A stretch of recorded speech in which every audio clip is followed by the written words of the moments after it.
Hello. It's been a while. There have been several key changes since the last transit video. Sun has entered Leo, Mercury has entered Leo, Venus has entered Cancer. Venus has been in Cancer and Mercury in Leo for about a week. Long story short, what does all this mean?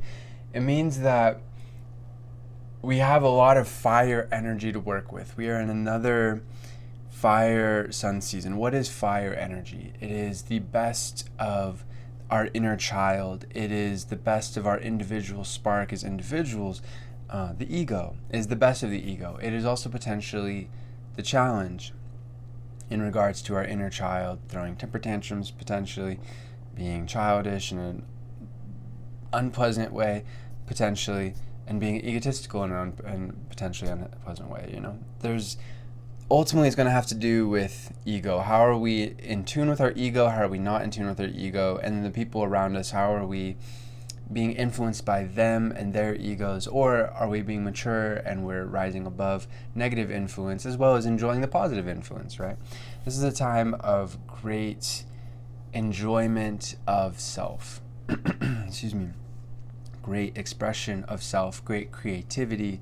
Whether we're being expressly creative and artistic or not, we are all expressing ourselves more than ever over the course of the next, I would say, 2 weeks and even another 2 weeks after that as the sun continues in Leo. But we have Sun and Mercury in Leo. This combo does not happen every year. I don't know exactly, maybe it's every other year or certain, I think within a 3-year radius it probably happens at least one of those years. But in any case, it's not a given that any particular Sun and Mercury combo happens at the same time every year. So this is an exciting thing. We have the Sun energy, Sun in Leo, the Sun rules Leo, and of course Mercury in Leo being ruled by the Sun as well. So let's look at the challenge before we get into some more of the good stuff. I think there is a distinct challenge here that we all need to be mindful of, which is Mercury in Leo, like all energies, is not about energy. There's no such thing as about energy. There are gifts about Mercury in Leo that only Mercury Leo has. We'll get into that. But it is a rough energy. It is an energy that has distinct pitfalls that we need to be mindful of, or we fall into them and then we make our lives more difficult and we make the lives of others around us more difficult than they need to be. And again, there's so many gifts to appreciate and to express. But we're not going to be able to get there if we fall into the pitfall. So what is the pitfall with this energy? And made all the more so by Sun in Leo because of the emphasis on all that Leo energy. We're really that's either, we're either really going into the ego and some negative stuff, or we're really going into the positive parts of the ego and enjoying that. We'll get into that. But the challenge is Mercury in Leo struggles with, I would say, 2 things. And again, great gifts. So don't take this personally if you have Mercury in Leo. So there's incredible gifts about this energy. But if left unconscious, like all energies, it'll fall into its trap. And the unconscious trap for Mercury in Leo is to not think rationally because it could be all kinds of things. But long story short, it has to do with being over-emotional, being hypersensitive potentially. Mercury in Leo is the one Mercury energy that connects the heart and the mind tremendously. And that's, on the positive side, that's beautiful for being able to have a distinct sense of this is who I am, this is how I feel, and this is what I think. This is why Mercury in Leo individuals are so charismatic and so able to communicate one-on-one or with an entire stadium full of people, because there's just a natural sense of, I know who I am, I know how I feel, and I want to bring out the best in other people. A lot of people don't understand that about Leo energy. It's the paternal energy, it's the father energy in a lot of ways. And so it's extremely focused on helping to guide other people, the best of what the father principle is all about as in human existence, which is guiding other people, just like Cancer is the maternal, the mother energy, and it's like nurturing other people and guiding in a certain way. That Leo energy is about nurturing, and it's also, and I think even in some ways even more so about guiding, bringing out the best in people, right? So there's that positive side of things, but according to whose standards, that's the thing, is like to make people better or to inspire them to be better, that's all well and good, but are you listening to them? Are you paying attention to what they need, what they feel, etc.? And this principle goes for Mercury and Leo in general is, okay, you know yourself very well. You know what you're thinking very well. You know how you feel, but other people, how do they feel? And I think especially when drama gets included, when we're really like focused on, this is how I feel and I'm upset, so I'm just gonna burn everything. It's like that is a really dangerous pitfall for all of us to keep in mind. So as long as we're seeking to make space in our minds and our hearts for other people's thoughts and feelings, then we can balance this out. Because right now we're very much skewed towards the me, I. And that's okay. That's not necessarily a bad thing. It's a really great, and in fact, I think this is the great opportunity for what's going on in the skies in general, in our solar system in general, is for the next 30 days, and again, I think especially for the next 2 weeks, we have Sun and Mercury Leo opposite Saturn and Aquarius and square Mars and Uranus and Taurus. So what does this mean?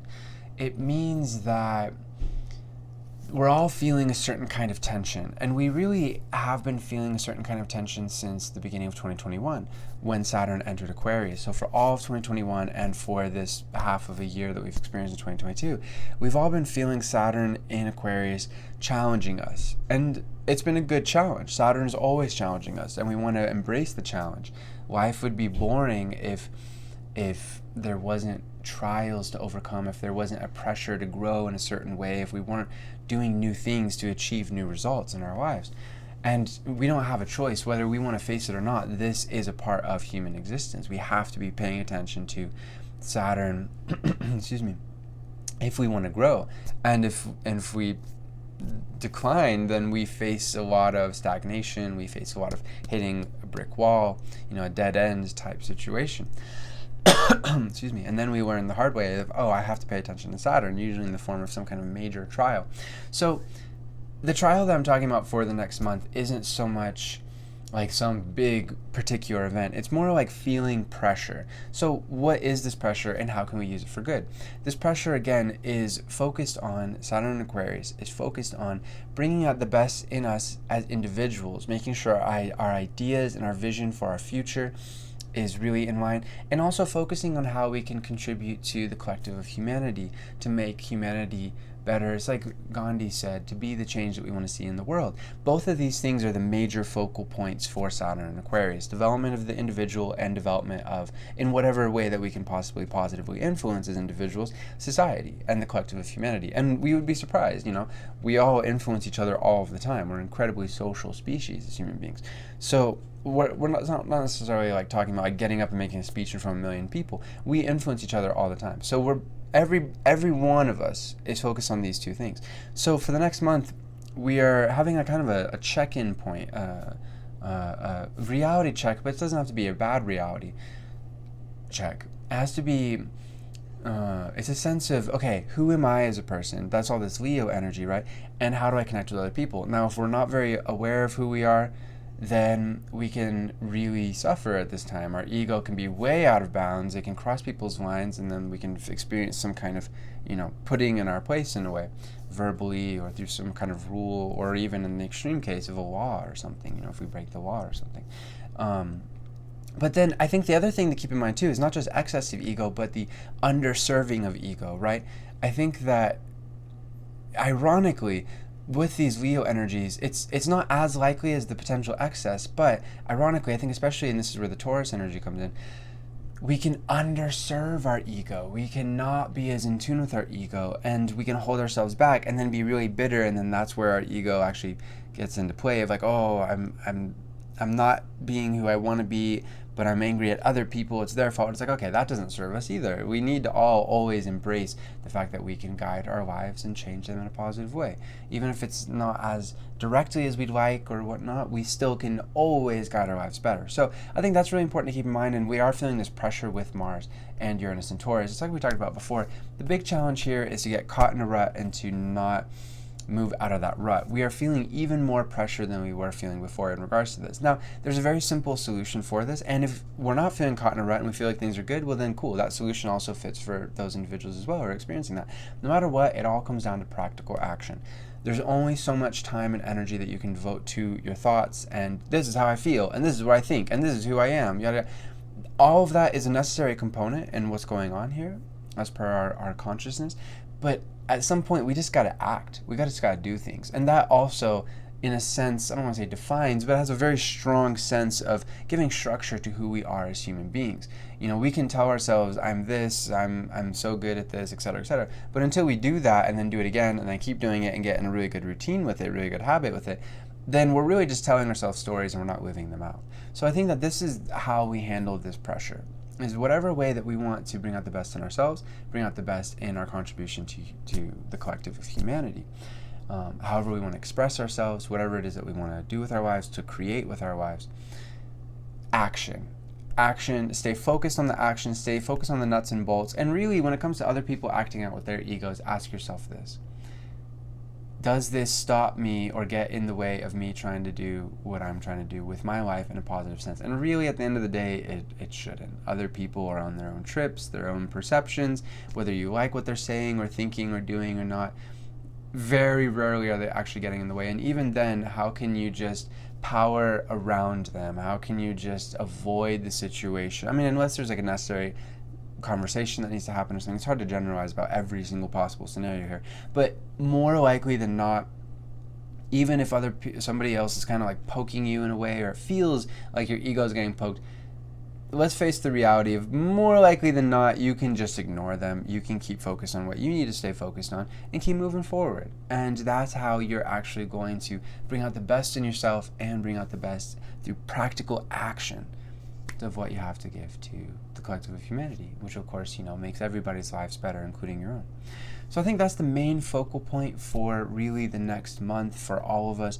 I think one last thing, the moon is in Gemini for tonight at the making of this video and also for tomorrow, Sunday, and even for the first part of Monday. And I think it's really good to keep in mind we're at the tail end of a lunar cycle. We have the new moon in just a couple days, probably about 4 or 5 days from now. It's like probably the 28th or so, when the moon joins the sun in Leo, and that will be in a way the beginning of Leo season. But we already are in Leo season, so that's just like an additional jumping off point in a lot of ways, an additional launch. So I think it's really good to enjoy our Sunday, have good conversations, especially with loved ones, especially with friends that you can be emotionally connected with. I think that's the last thing to cover for today, is Venus is in Cancer. And this energy is all about connecting emotionally with our loved ones, especially those who are female and or those who have a very strong feminine essence within them. And we all have masculine and feminine. We don't need to get caught up in gender or anything like that. It's a yin and yang in all of us that we're seeking to balance. So that's what Venus in Cancer is all about, is connecting with our family, connecting with our loved ones, and especially those individuals that we can share our feelings with, whether positive or negative. You know, we can cry with or we can laugh with. That's the great opportunity that's going to be there for about another 2 weeks or so. As always, I'm doing readings, info in the description to book a reading with me. I love doing readings. I've done them for forever, and it's always a good time to get a reading if you feel inspired to get a reading. We can cover love life, we can cover life purpose, we can cover anything you like. If you have any questions, feel free, of course, to email me in the link in the description. I think that's it. You know, just there's so much potential to grow. I think that's one last thing. So much potential to grow over the course of the next month, because we have Jupiter in Aries as well as the Sun in Mercury Leo, and Sun in Leo especially for the next month.